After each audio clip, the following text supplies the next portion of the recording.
ఇక్కడ నుంచి బాగయ్య అనే అతను ఒక గతంలో ఇక్కడ ఎంపీఓగా పనిచేశారు ఒక 4-5 నెలల క్రితము. తర్వాత ట్రాన్స్ఫర్ అయ్యి ఇందల్వాయికి వెళ్ళారు. ఆ తర్వాత చందూరులో ఆయన అటాచ్డ్ డ్యూటీలో ఉన్నారు. అయితే అతను ట్రాన్స్ఫర్ అయ్యి వెళ్ళిపోయిన తర్వాత ఎస్ఆర్ బుక్ను ఇక్కడ పనిచేస్తున్నటువంటి సంతోష్ రెడ్డి గారు పంపాల్సి ఉండే. ఎస్ఆర్ బుక్ అక్కడికి పంపాల్సి ఉంటే అతను పంపకుండా అతని దగ్గర డబ్బులు డిమాండ్ చేసి 10,000 ఇస్తేనే మాత్రమే సర్వీస్ బుక్ మీది పంపిస్తామని చెప్పడం జరిగింది. దాని తర్వాత అతను వచ్చి అడిగాడు, 2-3 సార్లు అడిగారు. అది పంపించండి అంటే లేదు, మీరు డబ్బులు ఇస్తేనే పంపిస్తాము, మీకు వేరే బిల్స్ కూడా చాలా వచ్చినాయి, ఆ బిల్స్లో అయినా ఇవ్వచ్చు కదా అని కూడా అడిగారు ఆయన.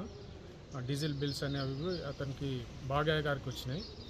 నీకేం ట్రబుల్, నువ్వు ఈ లంచం మాత్రం ఇస్తే ఏమవుతుంది అంటే, అప్పుడు అంత కాదు కొంచెం తగ్గండి అంటే 8,000 ఇవ్వండి అని చెప్పి అతను అడిగారు. ఆ తర్వాత అడిగిన కొన్ని రోజులకే ట్రాన్స్ఫర్ వెళ్ళిపోయాడు అతను సంతోష్ రెడ్డి గారు.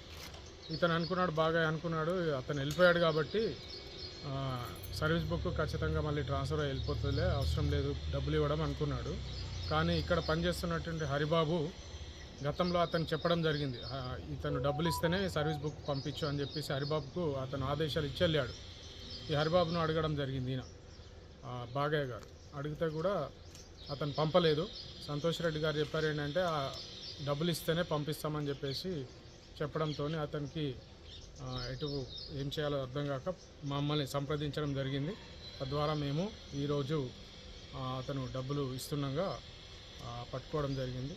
తద్వారా ఆ 8,000 సీజ్ చేసి వాళ్ళిద్దరు సంతోష్ రెడ్డి గారిని కూడా అక్కడ బిక్నూరులో ఉన్నారు, అతను కూడా అదుపులో తీసుకోవడం జరిగింది.